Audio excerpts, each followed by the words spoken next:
You might have seen there are few patients in surrounding us who are having such type of disorder, that there are few people who are not able to hold their hand properly, or there are few patients who are not able to withstand or not able to walk properly.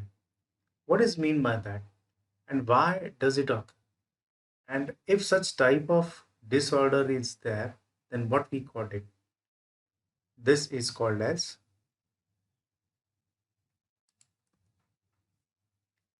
Parkinsonism. The name of this disorder is called Parkinsonism. So, dear student, welcome to today's lecture. It's one of the very wonderful and very interesting lecture.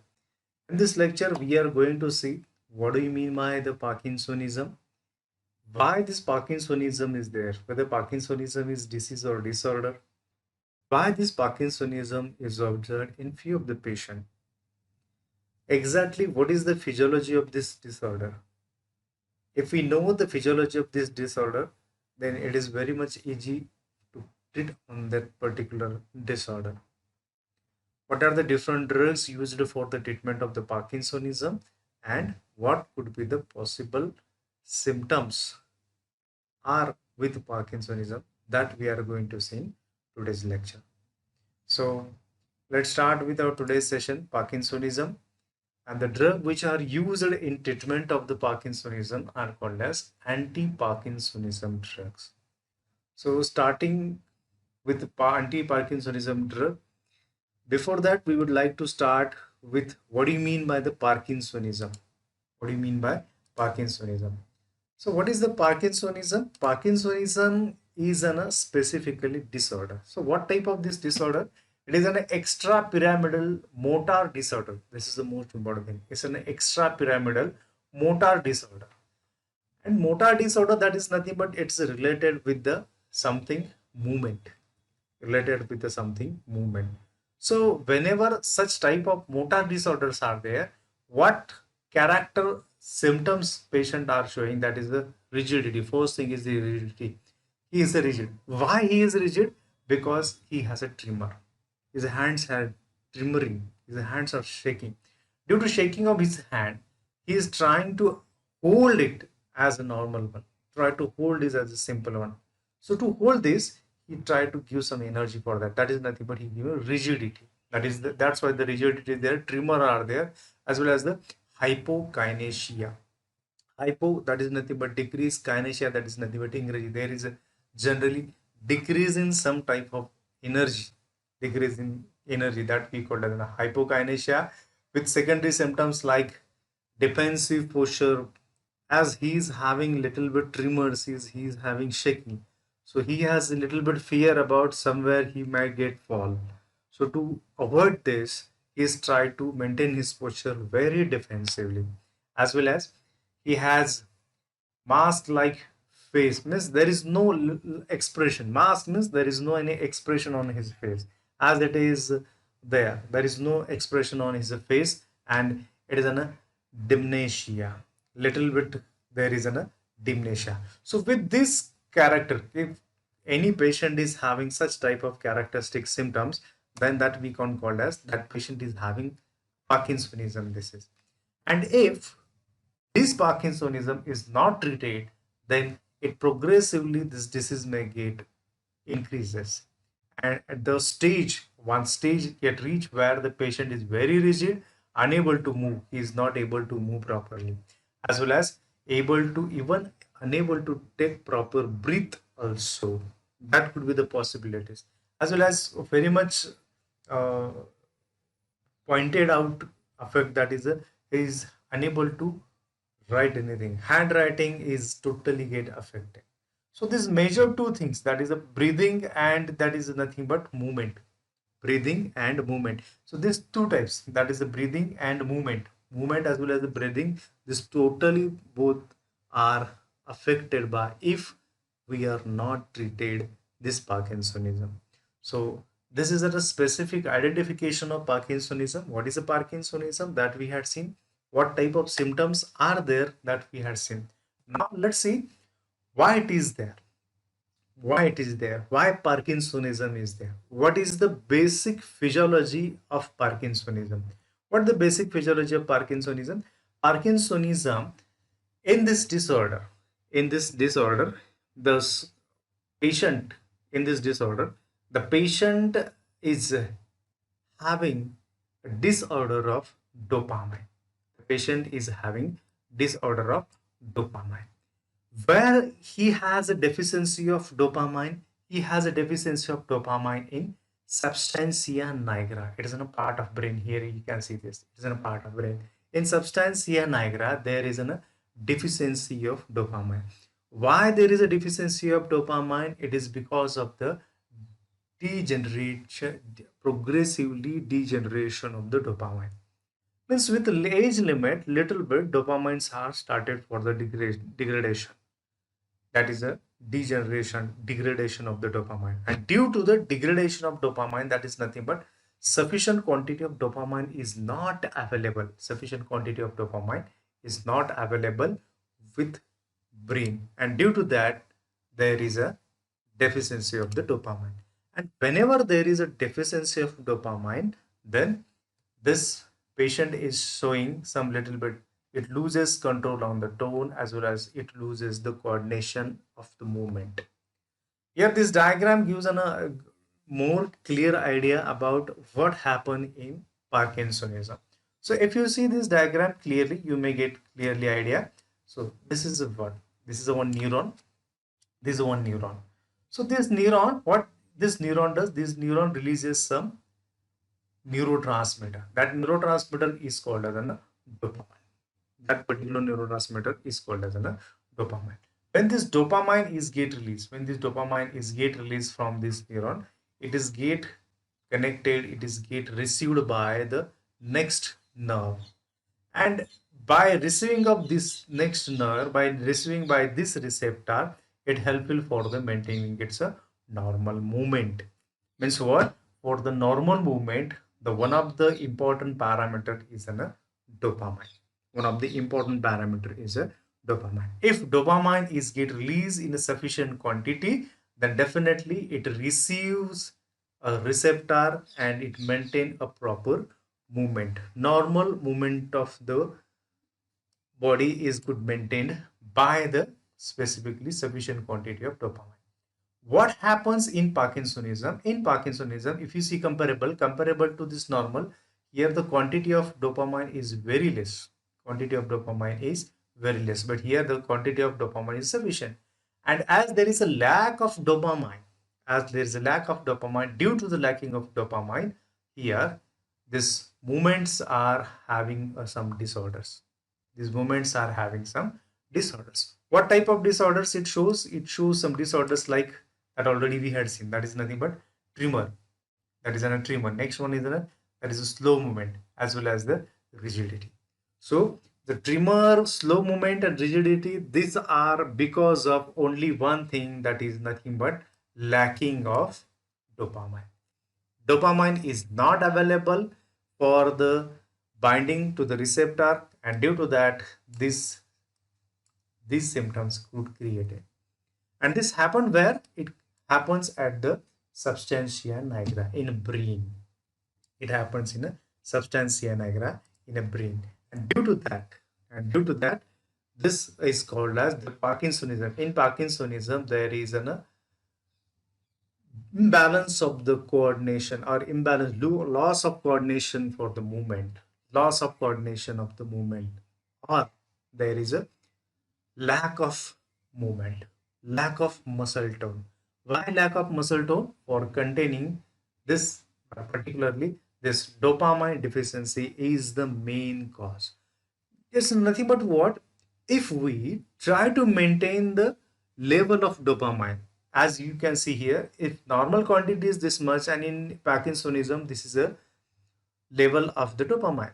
So what it says, that is a deficiency of dopamine. If we are trying to maintain the concentration of dopamine, then definitely this disorder is get treated. That's why here it is necessary that we try to maintain the dopamine. we try to maintain the dopamine. That is the line of treatment. So what could be that? This is the one thing. So there are a number of the reasons why the quantity of dopamine is quantity of dopamine is decreased here. There might be some reason that we will see in next in a classification we will see here. But now the basic bottleneck we could understood that why Parkinsonism is there. Parkinsonism is because of the deficiency of dopamine. Yes, this is the main point that we could understand. So how will you maintain this? We will see in a classification in what manner we can treat this dopamine. So this is a point, that is the Parkinsonism. Next one is that this imbalance is between what?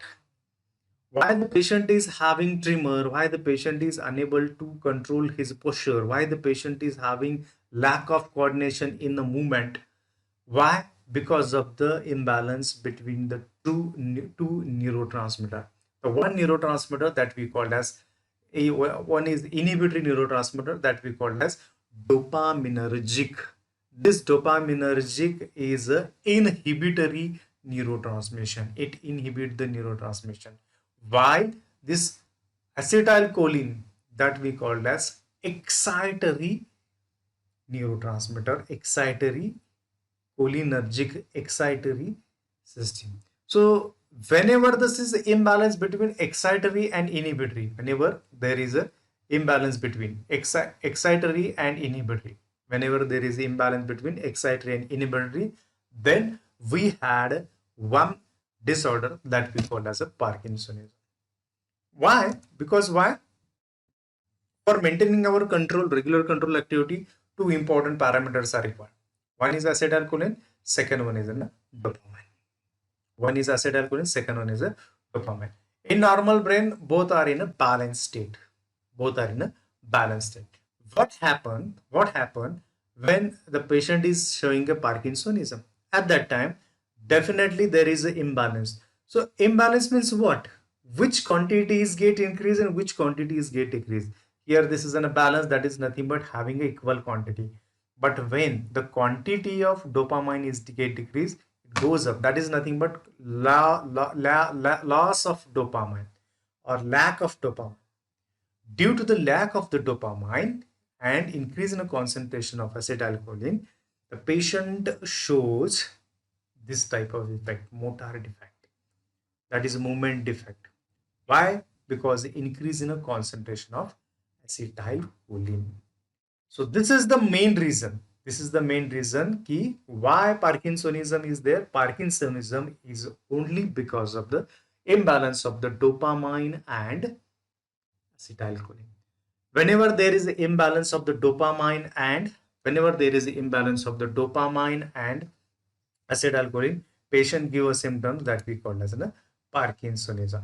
So these are the some of the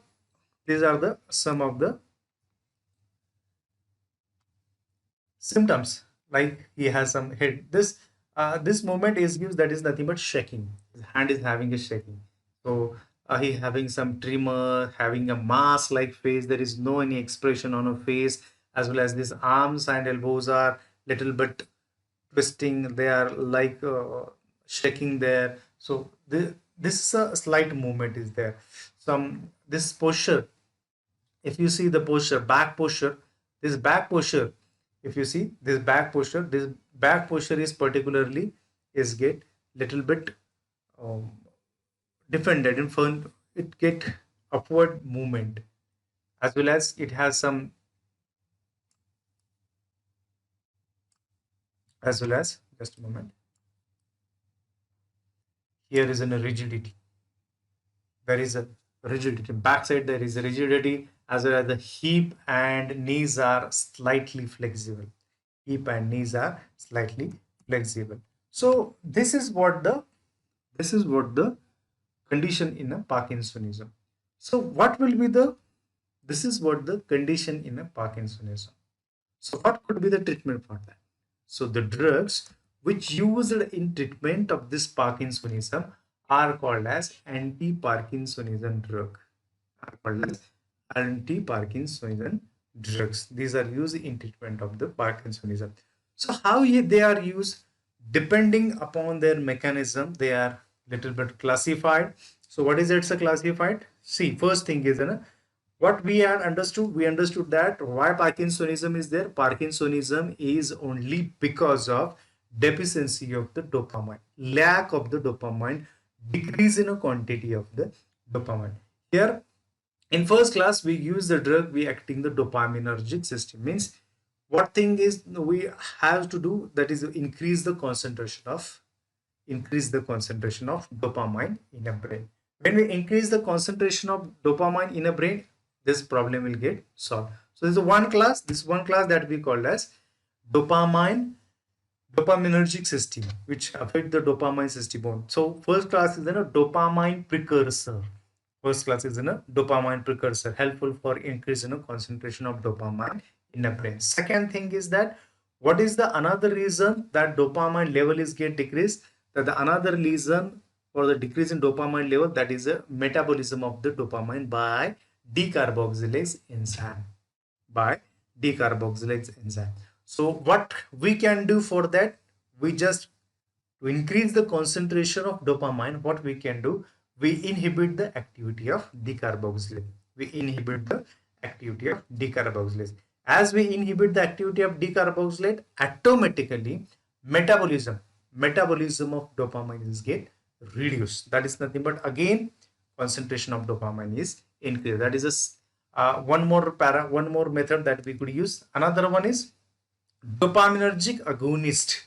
These are the drugs, particularly dopaminergic agonist, which increases the secretion of the dopamine. Due to the, as they are agonist in nature, they increases the activity. That is the dopaminergic agent. Another one more cause that are responsible for the dopamine metabolism, that is MAO, that is monoamino oxidase inhibitor. So due to the mono also, this dopamine quantity is also reduced. Try to maintain the concentration. So these are the methods by which we are trying to maintaining the level of the dopamine at the brain. As well as one more enzyme which is also helpful for the increasing concentration of brain in our increasing concentration of dopamine in a brain, that is a COMT, catechol O methyl transferase enzyme. So this enzyme is also one of the hurdle for the maintaining concentration of dopamine in our brain. So we try to increase this concentration of dopamine, and again we try to decrease the concentration, decrease the activity of COMT, and again the concentration of dopamine is get increased. So these are the methods by which we are trying to maintain the concentration of dopamine in a brain. That is one reason. That is one thing. What we had seen, that is what do you mean by the Parkinsonism? Parkinsonism is a imbalance between the dopamine as well as, that is imbalance between the dopamine and acetylcholine. The concentration of dopamine is decreased. Concentration of dopamine is decreased. That's why the balance is little bit get twisted, is get tilted towards the acetylcholine, because the quantity of acetylcholine is high. That's why it is in a decrease and tilted in acetylcholine. So acetylcholine concentration is more, as well as the dopamine level is there. So one method we have seen how to maintain the concentration of dopamine. So how will you maintain? By reducing its metabolism, by increasing its synthesis, by increasing its stimulation, secretion. So these are the some methods by which we can increase the concentration of the dopamine, so that this dopamine decreased level will try to come at the normal level. That is one methodology. That is one methodology. Second class, dopamine facilitator. This is also one example. Then second class is particularly the drugs affect the brain cholinergic system. Then second methodology by which we can treat this Parkinsonism by cholinergic system, by the drug affecting the brain cholinergic system. Because now the concentration of acetylcholine is little bit increased, and that we need to reduce it. So how will you reduce? Definitely first thing is that is the drug centrally acting anticholinergic because the concentration of acetylcholine is increased. So to reduce the concentration of acetylcholine, it is a must that we should use a anticholinergic drug. Second one is an antihistaminic drug.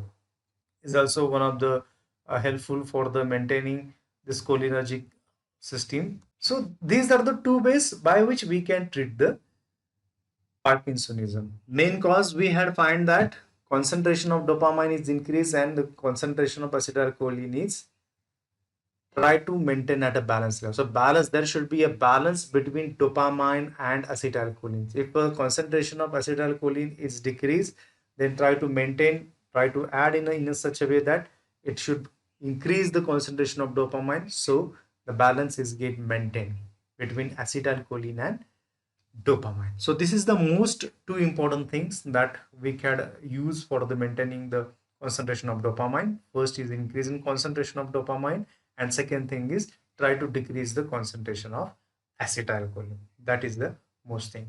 So which drugs are used for such type of treatment? Drugs which are used for such type of treatment, that is the first drug that we are saying, that is a levodopa. So what is this levodopa? This is the most efficacious drug for the treatment of the Parkinsonism. What is its mechanism? It is an inactive, particularly it is a prodrug. It is an inactive itself, but immediate.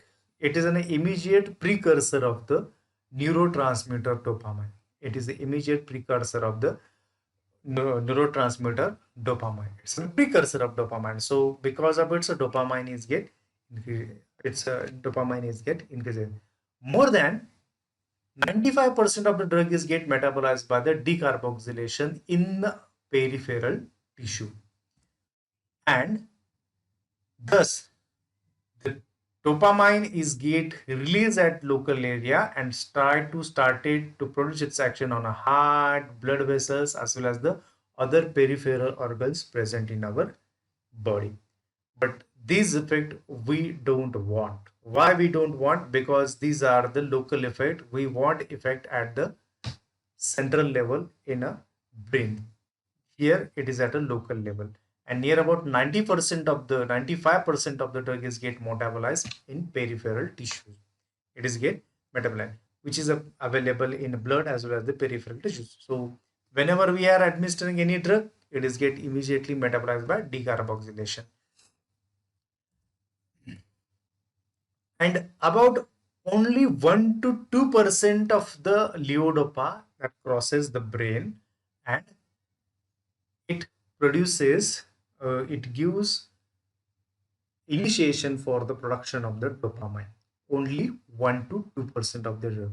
See, near if we are administering the 10 milligram of the levodopa, from that 8 milligram is get metabolized in peripheral area, and only 2 milligram is crosses blood-brain barrier because of its lipid solubility, and it produces its action. That it is a dopaminergic. That is a one type. That is a one type. Here, the converted dopamine which is stored and released as a neurotransmitter. And this converted dopamine is get released and produces its action, that is trying to maintaining the dopamine. Thus, it is helpful for maintaining a balance between dopamine and cholinergic activity in substantia nigra. That is the most important thing, substantia nigra. So substantia nigra is one of the very important thing, because whatever these things are happen in brain, these are related with a substantia nigra. So this is the part. So here one of the very important thing, that we could use only, we could use a combination of drug.